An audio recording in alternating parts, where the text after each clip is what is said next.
Very first topic admission of a partner का topic number 1 calculation of new ratio and sacrificing ratio. New ratio और sacrificing ratio कैसे निकाला जाता है, इसको करने के लिए हम डिफरेंट वैरायटी के जो एग्जांपल्स हैं उनको यहाँ पर डिस्कस करेंगे।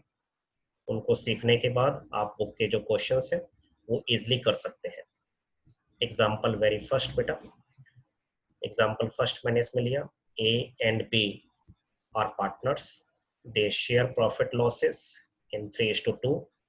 They admit C as a new partner for 1/5 share in the profits. सिर्फ आपको इतना दे रखा है कि C को एडमिट किया और आपसे कह रहा है calculate new ratio and sacrificing ratio.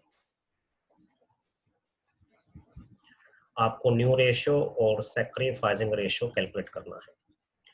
इस क्वेश्चन में हमें ये नहीं बता रखा कि सी ने अपना हिस्सा ओल्ड पार्टनर से कैसे एक्वायर किया, किस रेशियो में एक्वायर किया।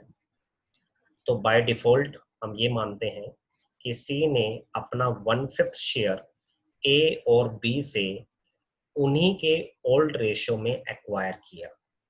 जब तक हमें ये ना कह रखा हो कि सी ने किस रेशियो में एक्वायर किया, तो बाय डिफॉल्ट हम ये मानते हैं कि सी ने अपना 1/5 शेयर ए और बी से उनके ओल्ड रेशियो में एक्वायर किया, मींस 3:2 में एक्वायर किया। अब इस क्वेश्चन में हमें ये भी नहीं बता रखा कि सी के आने के बाद ए और बी का फ्यूचर रेशियो क्या रहेगा। तब भी हम बाय डिफॉल्ट यही मानते हैं कि सी के आने के बाद ए और बी का फ्यूचर रेशियो वही रहेगा जो सी के आने से पहले था, मींस उनका फ्यूचर रेशियो 3:2 ही रहेगा।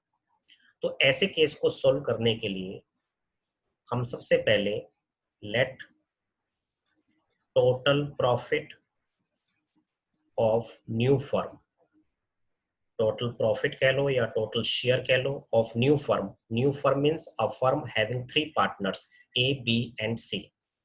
उनका शेयर हमने क्या मान लिया 1। 1 में से आप सबसे पहले उस पार्टनर का शेयर माइनस कर देंगे जिसका शेयर फिक्स है, मींस जिसका शेयर चेंज नहीं होगा, मींस जो सैक्रिफाइस नहीं करेगा। तो यहाँ पर आप सबसे पहले सी का शेयर माइनस कर दें क्योंकि सी का शेयर फिक्स है। ए और बी का शेयर फिक्स नहीं है क्योंकि सी के आने के बाद ए और बी का रेशियो चेंज होगा, उनका शेयर चेंज होगा। 1 में से 1/5 माइनस किया तो हमारे पास बैलेंस बच गया 4/5। ये 4/5 किसका है, फॉर ए एंड बी, क्योंकि पूरी फर्म का शेयर 1 माना बेटा। 1 में से हमने सी का शेयर माइनस कर दिया। अब ये जो 4/5 शेयर हमारे पास बच गया ये ए और बी का है। ये ए और बी इसे अपने फ्यूचर रेशियो में बांट लेंगे क्योंकि यहाँ पर ए और बी का फ्यूचर रेशियो नहीं दे रखा।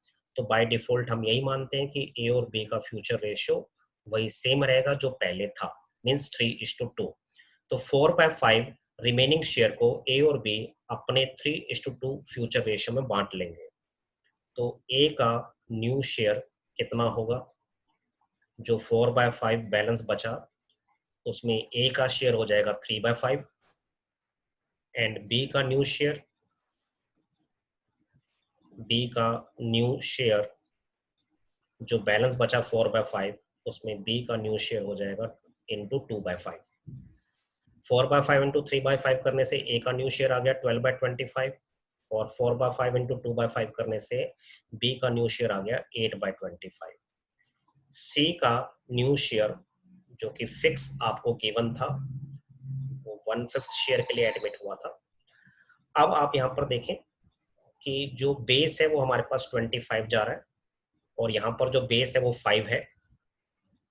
अब बेस इक्वल लाने के लिए या तो हम एलसीएम ले लें या फिर बेस इक्वल लाने के लिए हम सेम अमाउंट से मल्टीप्लाई और सेम अमाउंट से डिवाइड कर सकते हैं। तो 25 लाने के लिए हमें 5 से ही मल्टीप्लाई और 5 से ही डिवाइड कर लेना चाहिए। तो हमारे पास आ जाएगा 5/25। अब यहाँ पर बेस इक्वल हो गया तीनों का। इक्वल होने से अब हमारे पास न्यू रेशो आ गया, ए बी सी का न्यू रेशो 12:8:5। ये न्यू रेशो हो गया ए बी और सी का। अब एक चीज तो इसने हमारे से पूछी थी कैलकुलेट न्यू रेशो, और दूसरी चीज इसने हमारे से पूछी है सैक्रिफाइसिंग रेशो। क्योंकि मैंने आपको बताया कि इस क्वेश्चन में ये नहीं बता रखा सी ने अपना हिस्सा ए और बी से कैसे एक्वायर किया। तो बाय डिफॉल्ट हम ये मानते हैं कि सी ने अपना हिस्सा ए और बी से उन्हीं के रेशियो में एक्वायर किया, मीन्स 3:2 में एक्वायर किया। तो 3:2 में एक्वायर किया, तो जिस रेशियो में एक्वायर किया जाता है वही हमारा सैक्रिफाइसिंग रेशियो होता है। तो यहाँ पर इस केस में ओल्ड रेशियो ही हमारा सैक्रिफाइसिंग रेशियो होगा। इसको प्रूव करने के लिए हम जानते हैं change in profit sharing ratio में आपको बता रखा है सैक्रिफाइसिंग रेशियो का फार्मूला होता है old ratio minus new ratio. तो जब हम ए का सैक्रिफाइस कैलकुलेट करेंगे तो ए का ओल्ड हमारे पास है 3/5 और न्यू हमारे पास है 12/25। एलसीएम आ गया 25, 15 माइनस 12 इक्वल टू 3/25। और जब आप बी का सैक्रिफाइस कैलकुलेट करेंगे तो बी का ओल्ड है 2/5 और न्यू है 8/25। एलसीएम लिया 25, 10 माइनस 8 इक्वल टू 2/25। तो यहाँ से हमारे पास ए का सेक्रीफाइस 3/25 आ गया और बी का सेक्रीफाइस 2/25 आ गया, बेस इक्वल है। तो यहाँ से सेक्रीफाइसिंग रेशियो ए और बी का हमारे पास आ जाएगा 3:2। तो इस तरीके से आप सेक्रीफाइसिंग रेशियो निकाल सकते हैं। तो यहाँ पर मैंने आपसे एक बात और भी कही थी कि सी के आने के बाद ए और बी का फ्यूचर रेशियो क्या होगा, ये क्वेश्चन में नहीं लिखा हुआ। तो हमने कहा था आपसे कि बाय डिफॉल्ट हम यही मानते हैं कि ए और बी का फ्यूचर रेशियो 3:2 ही होगा। आप चेक कर सकते हैं नए रेशियो में 12:8:5 हमारे पास आया।